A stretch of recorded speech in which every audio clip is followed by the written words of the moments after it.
యథార్థముగా మాట్లాడాలి అంటే ఆ ధర్మం కోసమే భగవంతుడు అవతారములు స్వీకరిస్తాడు. అజాయమానో బహుధా విజాయతే అంటుంది వేదం. నిజానికి భగవంతుడికి అనేక జన్మలెత్తవలసిన అవసరం లేదు. ఆయన చేసిన పాపమే ఉంది, ఆయన చేసిన పుణ్యమే ఉంది. ఆయనకి పాపము లేదు, పుణ్యము లేదు. ఆయన రెండిటికీ అతీతుడు. జన్మ కర్మచమే దివ్యం అంటాడు. నా జన్మ నా కర్మ దివ్యములు అంటాడు. మరి ఎందుకు ఒక శరీరంతో ఆయన పుడుతూ ఉండడం? ఎందుకు వస్తున్నాడు? అనేక సార్లు అనేక శరీరాలతో వచ్చాడుగా. వేదోద్ధారణ మందరాభరణ వృద్ధి ధర్మ నిర్మాణ ప్రహ్లాదత్రాణ బలిప్రతారణ నృపాహంకార నిర్వాపణ వైదేహీరమణ ధనంజయ జయ వ్యాపార పారీణ చోణీ దివ్యత్కరుణ తమోహరణ తండ్రి వెంకటేశ ప్రభో అని అనేక మార్లు అనేక రూపాలతో అనేక అవతారాలుగా భూమి మీదకు వచ్చాడు కదా. అంటే యథార్థమునకు ఆయన దేని కొరకు భూమి మీదకు ఒక శరీరంతో వస్తాడో ఆయనే చెప్పాడు. యదా యదా హి ధర్మస్య గ్లానిర్భవతి భారత అభ్యుత్థానమధర్మస్య తదాత్మానం సృజామ్యహం పరిత్రాణాయ సాధూనాం వినాశాయ చ దుష్కృతాం ధర్మ సంస్థాపనార్థాయ సంభవామి యుగే యుగే. నేను ప్రధానంగా ఒక అవతారంతో ఎందుకు వస్తాను అంటే కేవలముగా ధర్మ సంరక్షణ కొరకు ఒక రూపాన్ని స్వీకరిస్తాను. ధర్మ సంరక్షణ కొరకు ఒక రూపాన్ని తీసుకోవలసిన అవసరం ఎందుకు ఏర్పడుతుంది అంటే పరిత్రాణాయ సాధూనాం, ఎప్పుడు నాయందే మనసు పెట్టుకుని జీవించేటటువంటి పరమ భాగవతోత్తములైన వారు నన్ను ఒక రూపంతో చూడాలని కోరుకున్నప్పుడు యథార్థమునకు ఒక రూపమే లేని నేను ఒక రూపాన్ని పొంది ఈ భూమి మీదకు వస్తున్నాను. కాబట్టి వేదాహమేతం పురుషం మహాంతం ఆదిత్యవర్ణం తమసస్తు పారే సర్వాణి రూపాణి విచిత్య ధీర నామాని కృత్వాభివదన్ యదాస్తే. ఒక రూపం లేని పరమాత్మ ఒక రూపాన్ని పొంది భూమి మీదకు వస్తున్నాడు. అట్లా రావడానికి కారణం కేవలం ధర్మాన్ని నిలబెట్టడం కోసం. అప్పుడు ధర్మమును పట్టుకున్న వాళ్ళు, ధర్మమును ఆచరించిన వాళ్ళు ఎవరో వాళ్ళే భగవంతుడికి ప్రీతిపాత్రుడు. ధర్మము అంటే ధ్రియతేవా జనైరితి ధర్మం. తెలిసి ఉండడం ధర్మం కాదు, ఆచరించడం ధర్మం. అందుకే రామాయణంలో సుందరకాండలో సీతమ్మ రావణాసురుడితో మాట్లాడుతూ ఒక మాట అంటుంది, ఇహసంతో నవాసంతి సతోబా నానువర్తసే తథాహి విపరీతాతే బుద్ధిరాచారవర్జిత అని అడిగింది. నీకు వేదం తెలియదు, శాస్త్రాలు తెలియవు, పురాణాలు తెలియవు అని అనుకోవడానికి వీల్లేదు. నీకు అన్నీ తెలుసు.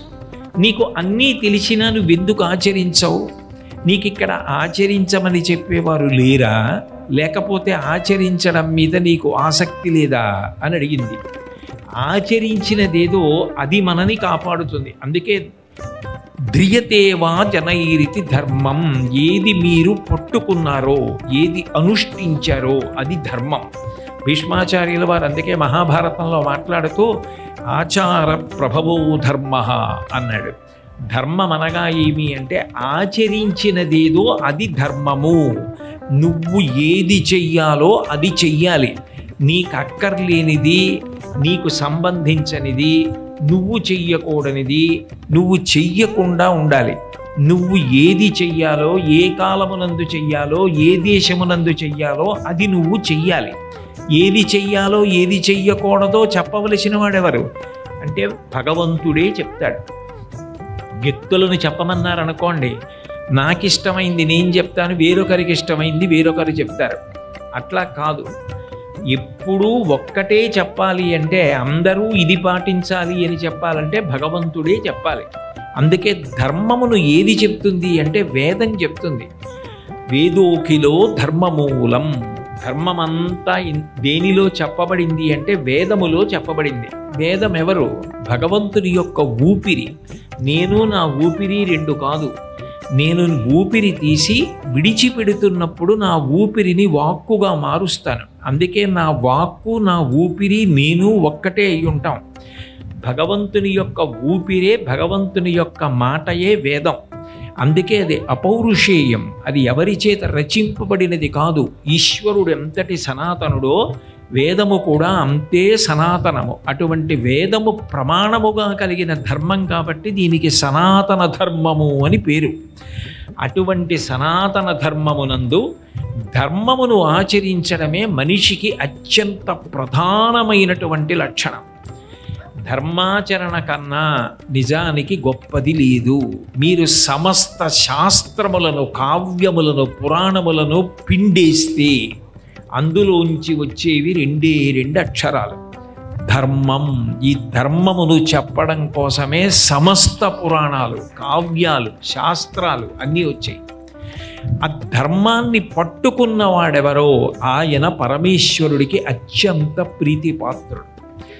నువ్వు ఏ దేశమునందు ఏం చెయ్యాలో, ఏ కాలమునందు ఏం చెయ్యాలో, నువ్వు ఉన్న ఆశ్రమానికి తగినట్టుగా నువ్వు ఎట్లా ఉండాలో అట్లా ఉండగలిగితే ధర్మము నిరంతరము మారిపోతుంది. నిరంతరము మారిపోయే ధర్మాన్ని పట్టుకున్నవాడు మారని సత్యమునందు ప్రవేశిస్తాడు. నేను ఇక్కడ కూర్చున్నాను అనుకోండి, నా స్వంత అభిప్రాయాలు ఏవీ మాట్లాడకూడదు. శాస్త్రప్రోక్తమైన విషయము ఏది ఉందో అది ఒక్కటి మాత్రమే మాట్లాడాలి. ఇక్కడ కూర్చున్నప్పుడు అది ధర్మం, అక్కడ కూర్చున్నప్పుడు మాట్లాడకుండా వినడం ధర్మం. ఇక్కడ కూర్చుంటే శాస్త్రము చెప్పినది మాట్లాడటం ధర్మం. నా భార్య ముందు నిలబడితే భర్తృధర్మం, నా కూతురు ముందు నిలబడితే తండ్రి ధర్మం, నా కోడలు ముందు నిలబడితే మామగారి ధర్మం, నేను కార్యాలయానికి వెళ్ళిన రోజులలో ఉద్యోగి ధర్మం, నేను ఊర్లో తిరిగినప్పుడు పౌరధర్మం, నేను నా అన్నగారి ముందు నిలబడితే నాది సోదర ధర్మం.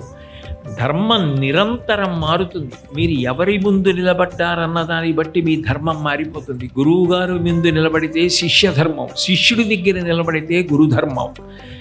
దేశమును బట్టి మారిపోతుంది. నేను ఇంటి దగ్గర ఉంటే అనుష్ఠానం ఒకలా చెయ్యాలి, నేను ఇల్లు వదిలిపెట్టి పై ఊరు వెళ్ళిపోయినప్పుడు అనుష్ఠానం ఒకలా చెయ్యాలి. దేశమును బట్టి ఆచారం మారుతుంది, కాలమును బట్టి మారిపోతుంది. ప్రాతకాలం ఉందనుకోండి, ఈశ్వరారాధన ధర్మం. మధ్యాహ్న వేళ ధార్మికమైనటువంటి అర్థ సముపార్జన ధర్మం. చీకటి పడిపోయిన తర్వాత ధార్మిక భోగము ధర్మం. కాలమునందు ధర్మం మారిపోతుంది. ఏకాదశి నాడు ఉపవాసం ధర్మం, ద్వాదశి నాడు సాధ్యమైనంత తొందరగా ఉపవాస విరమణ చేసి పారణ చేయడం ధర్మం. కాలమునందు ధర్మం మారిపోతుంది. ఆశ్రమంలో ధర్మం మారిపోతుంది.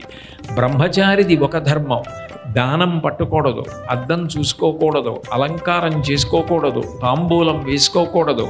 గృహస్థు తాంబూలం వేసుకోవచ్చు, దానం పట్టచ్చు, ధర్మపత్నితో కలిసి ఉండవచ్చు, కామమును ధర్మము చేత ముడివేసి సంతానమన్న అర్థమును పొందవచ్చు. గృహస్థు ధర్మం మారిపోతుంది, వానప్రస్థు ధర్మం మారిపోతుంది, సన్యాసి యొక్క ధర్మం మారిపోతుంది. ఒక ధర్మం ఒకలా ఉండదు. ఆశ్రమాన్ని బట్టి ధర్మం మారిపోతుంది. ఇలా మారిపోతున్న ధర్మం ఎప్పుడు ఏది ఆచరించాలో చెప్పగలిగిన వాడెవరంటే భగవంతుడు ఒక్కడే.